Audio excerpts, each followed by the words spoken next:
Boy, listen here. God is real and so is the devil. It's 100 degrees out here. Listen, this is part 3 at how to find your wife.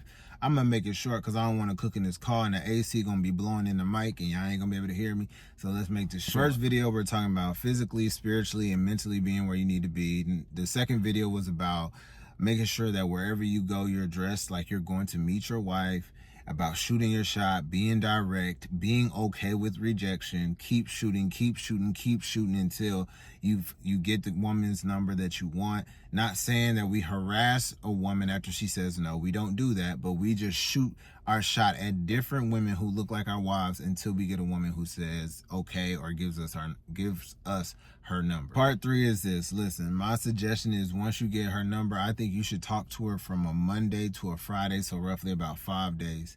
And by the time the 5th day comes, you'll be able to evaluate whether or not you guys' conversation is well enough or you have things in interest common enough that you would want to ask her on a date on the weekend. Because here's the thing, I understand it, men, and I'm kind of tailoring this toward the men. A lot of men don't like being taken advantage of. They don't like being used for food dates and so on and so forth.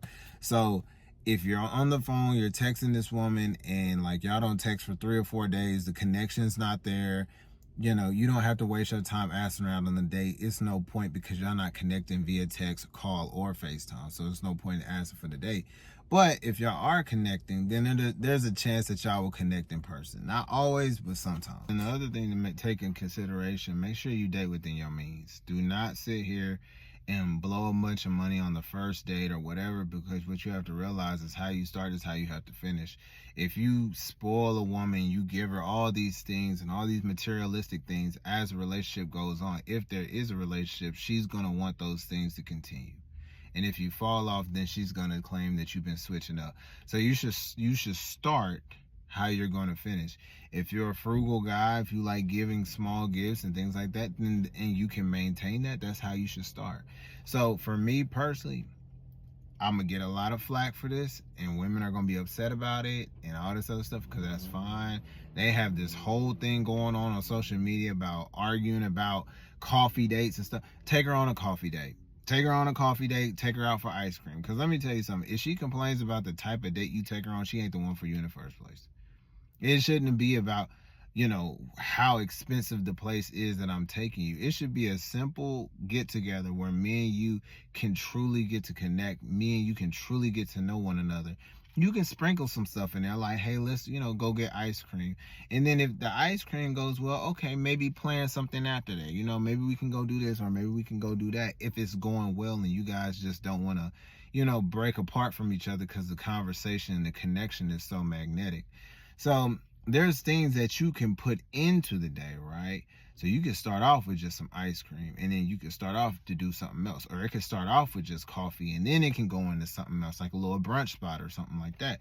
So start off with something very simple and see how it goes. Again, I say this, if a woman is complaining about where you take her and how expensive it is and so on and so forth and blah, blah, blah, she ain't there for you, she there for the experience, okay?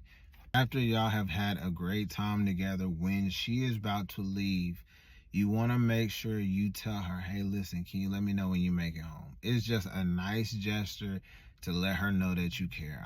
And hopefully this is natural. This comes natural to you, right? So when she leaves, be like, okay, hey, can you just like text me and let me know when you make it home, right?